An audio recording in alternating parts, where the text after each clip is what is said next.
इस सुदूर अंतरिक्ष में असंख्य ब्रह्मांड मौजूद हैं। हर ब्रह्मांड की कहानी एक से बढ़कर एक है। फिलहाल हम अपने ब्रह्मांड की चर्चा करते हैं। मिल्की वे गैलेक्सी लगभग 10 के पावर 15 से लेकर के 10 के पावर 17 तक इसमें तारे मौजूद हो सकते हैं। ये मैं नहीं, ये वैज्ञानिकों की खगोलीय गणनाएं हैं। इन सारे तारों में एक तारा हमारा भी है, जो हमारा घर है, हमारा सौर मंडल। सौर मंडल के फॉर्मेशन को लेकर के बहुत सारी ऐसी धारणाएं हैं जो आज भी वैज्ञानिकों के लिए एक सबसे बड़ी पहेली बनी हुई है। हर सौर मंडल में कुछ ना कुछ ऐसी चीज़ मौजूद होती है जो उसे खास बनाती है, लेकिन एक चीज़ है जो कि हर सौर मंडल में कॉमन होती है, वो है एस्टेरॉयड यानी उल्कापिंड। सदियों से ये एस्टेरॉयड मानव जीवन के लिए सबसे बड़ी खतरे की घंटी बनी हुई है। कब ये घंटी बज जाए किसी का कुछ नहीं पता। अभी हाल के दिनों में पृथ्वी पर होने वाली सबसे भयंकर घटना घटी।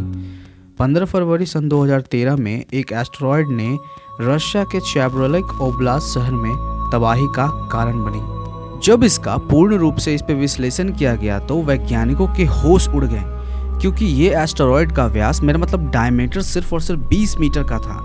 ये अब तक का सबसे बड़ा वाला डायमीटर का एस्टेरॉयड था, टंगस्का साइबेरिया इवेंट के बाद। सन 1908 में साइबेरिया में एक जंगली इलाके में सतह से 5 मील ऊपर लगभग 34,000 किलोमीटर प्रति घंटा की रफ्तार से वो एस्टेरॉयड पृथ्वी के वायुमंडल में प्रवेश करने में सक्षम हो गई। ये लगभग फुटबॉल स्टेडियम के आधे साइज का था। सुबह के 7:17 पे ये सतह से 5 मील ऊपर ये एस्टेरॉयड क्रैश कर गई। इस क्रैश लैंडिंग से लगभग 15 मेगाटन की एनर्जी रिलीज हुई और ये एक्सप्लोजन हिरोशिमा पे गिराए गए एटम बॉम्ब से 1000 गुना ज़्यादा थी।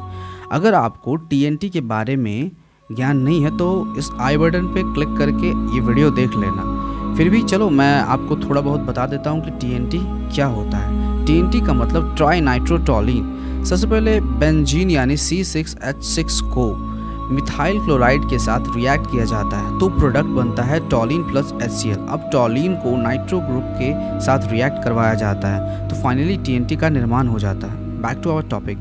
इस एक्सप्लोजन से लगभग 8 करोड़ पेड़ जल गए, लेकिन कोई डेथ नहीं हुई। आंकड़ों के हिसाब से जो साइंटिफिक इन्वेस्टिगेशन के मुताबिक था, यहाँ पे जनसंख्या ना के बराबर थी, यहाँ के बहुत कम लोग मरे थे, 1 या शायद 2।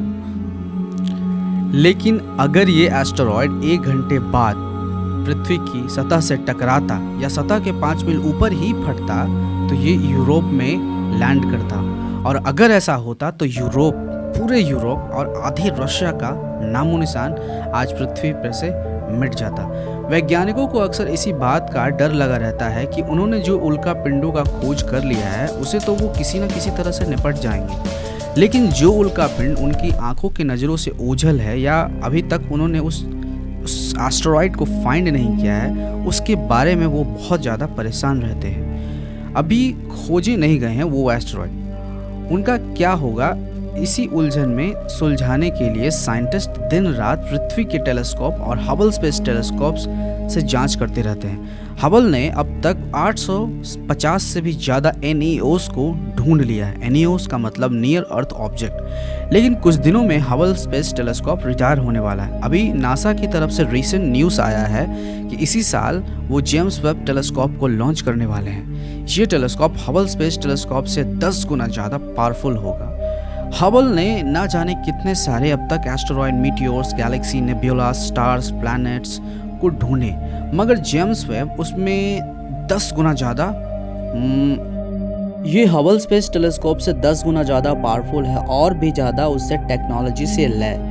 मैं जेम्स वेब टेलीस्कोप के बारे में किसी और वीडियो में बात करूंगा, लेकिन थोड़ा बहुत जान लो कि ये क्या करता है और इसका काम क्या होगा आने वाले फ्यूचर में। जेम्स वेब हमारे आसपास के प्लैनेट में छुपे हुए सातिर हमलावर NEOs को ढूंढता है और ये क्रॉस टेलीस्कोप की श्रेणी में आता है। इसका डायमीटर लगभग 21 फीट है और फोकल लेंथ 431 फीट। इसमें लगाए गए इंस्ट्रूमेंट इसको बहुत ही ज़्यादा खास बनाता है, जैसे कि NIR cam, NIR spec, MIR, NIRSS and etcetera. ये 21st सेंचुरी का मॉडर्न एरा का टेलीस्कोप होगा जो यूनिवर्स को और भी ज़्यादा स्टडी करेगा।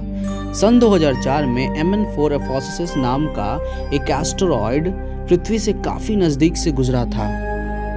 पहलू निकालें, जैसे कि ये पृथ्वी से टकरा जाता तो क्या होता, कहाँ पे इसकी टक्कर होती, इसकी कोऑर्डिनेट्स अगर हम चेंज कर देते तो क्या होता। हालांकि ये पृथ्वी के काफ़ी पास से गुजरने वाला है 4 अप्रैल सन 2029 को। 99% चांस ये है कि पृथ्वी से ये टकराएगा नहीं, लेकिन 13 अप्रैल सन 2036 को ये वापस लौटकर फिर आएगा। और यहाँ भी चांस है ये नहीं टकराएगा, लेकिन 1/45,000वां ये चांस है कि ये टकरा जाए, लेकिन वैज्ञानिक इसे नज़रअंदाज नहीं कर सकते। इसीलिए वे लोग दिन रात इसमें लगे हुए हैं कि किसी भी तरीके से इस हमलावर से हम कैसे बचें। पूर्व अंतरिक्ष यात्री रस्टी स्वाइकॉट जो अपोलो 9 मिशन के चीफ हेड रह चुके हैं और वो ल्यूनर मॉड्यूल कैप्सूल को भी ऑपरेट कर चुके हैं इन ईयर 1969।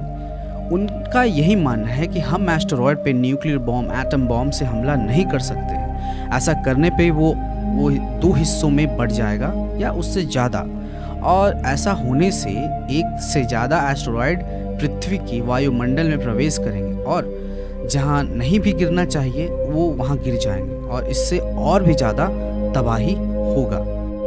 लेकिन अगर हम उसका पाथ को चेंज कर दें तो सब ठीक हो सकता है, क्योंकि हम उसके पाथ को डाइवर्ट कर सकते हैं, कुछ और नहीं।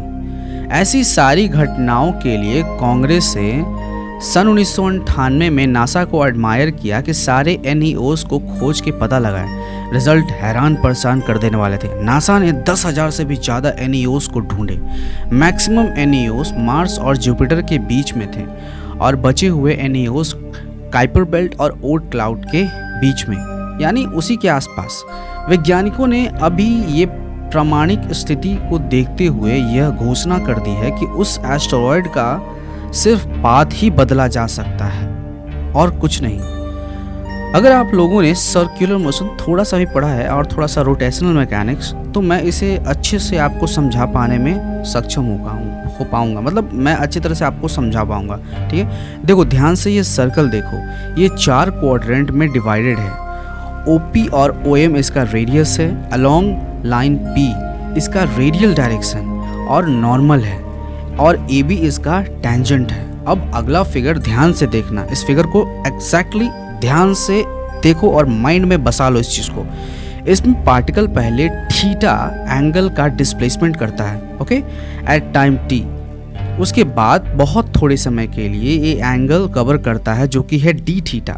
अब फाइनली इसने थीटा प्लस d थीटा और t प्लस dt तक ये सफ़र तय किया, यानी एंगल को उसने कवर किया। अब देखते हैं क्या है आगे, इस चीज़ को ध्यान से समझना। केयरफुली इस तस्वीर को ध्यान से देखो। ये पार्टिकल अपना एक चक्कर पूरा करेगा तो हम इसे कहेंगे इसने 2 पाई यानी 360 डिग्री का एंगल पूरा कर लिया, एक कंप्लीट रोटेशन पूरा किया, जिसको हम बोलते हैं angular displacement. In simple terms angular displacement is change in angular position is defined as angular displacement. W is equal to d theta by dt, यानी कि यहाँ जो W है इसे ओमेगा बोलते हैं। अब मान लो कि वो पार्टिकल का omega is equal to √25 plus 4 theta है, यानी कि हमने उसके एंगुलर स्पीड माना है √25 प्लस 4 थीटा, तो उसका एंगुलर एक्सेलरेशन क्या होगा? तो omega is equal to √25 plus 4 theta.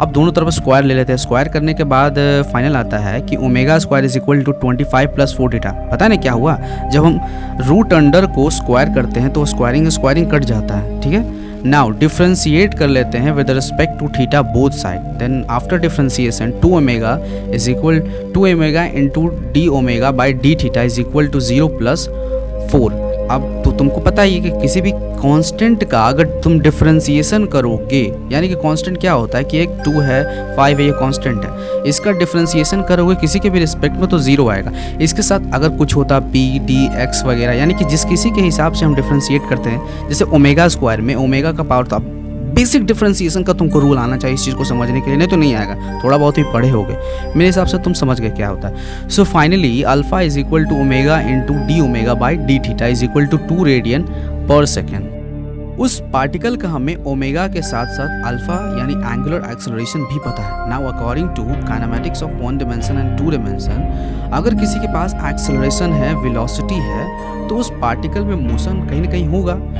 होगा ना, क्योंकि वो पार्टिकल रेस्ट में तो होगा नहीं। अगर किसी पार्टिकल के पास एक्सेलरेशन भी है, मोशन भी है, तो वो पार्टिकल ऑफ कोर्स मोशन में होगा, रेस्ट में नहीं होगा। ठीक है, तो ठीक उसी प्रकार ये पार्टिकल को तुम एस्टेरॉयड मान लो, ठीक है, उस हिसाब से ये एस्टेरॉयड 2 रेडियन पर सेकंड के हिसाब से एक्सेलरेट कर रहा है। ध्यान समझना, मैंने 2D बोला है लेकिन फिर भी अपने दिमाग में इमेजिन करो कि वो 3D में है। मैंने बस एग्जांपल देने के लिए 2D तुमको बोला था। ठीक है, आगे देखो। और इसका रूट अंडर 25 प्लस 4 थीटा इसका ओमेगा है, यानी एस्टेरॉयड एक एक्सिस के अबाउट रोटेट कर रहा है। मान लो ये जेड एक्सिस के अबाउट रोटेट कर रहा है। ठीक है, वो एस्टेरॉयड खुद के एक्सिस पे भी रोटेट कर रहा है और किसी के अराउंड भी रोटेट कर रहा है। अगर देखो इस चीज़ को नहीं समझ में आता है तो इसको मैंने बहुत ही अच्छे से मेरे एक वीडियो में समझाया है, थंबनेल पे क्लिक करके देख लेना। उसमें मैंने बहुत अच्छे से समझाया कि किस तरह से फ्लेमिंग्स का लेफ्ट हैंड रूल और भी मैग्नेटिक्स का जो कैसे काम करता है, वो सारी चीज़ें मैंने इस वीडियो के अंदर मैंने बता दी है, तो उसे देख लेना अच्छे से। आगे देखते हैं, ध्यान से समझना। अब ये एस्टेरॉयड अपने रेडियस को धीरे धीरे बड़ा करेगा और एक्सियल डायरेक्शन में आगे बढ़ेगा। समझाता हूँ। ठीक है, ये टॉपिक क्लास 12th में है, मैग्नेटिक्स का है। वैसे मैंने इसे ऐड नहीं किया लेकिन फिर मैं एक्स्ट्रा से बता रहा हूँ। ये स्प्रिंग देख रहे हो, ध्यान से देखना, स्प्रिंग को ध्यान देना। R is equal to M B perpendicular by Q B is equal to M B sine theta by Q B. इसका प्रूफ देखना है, ये क्या है। ठीक है, मैं इसको समझाता हूँ कि ये क्या है एक्चुअली में। इसका प्रूफ देखो ध्यान से, F M is equal to F centripetal force. अब ये चीज़ मैं नहीं बताऊँ क्योंकि ये मैंने हर वीडियो में कहीं ना कहीं हर बार मैंने बताया कि एफ एम इज इक्वल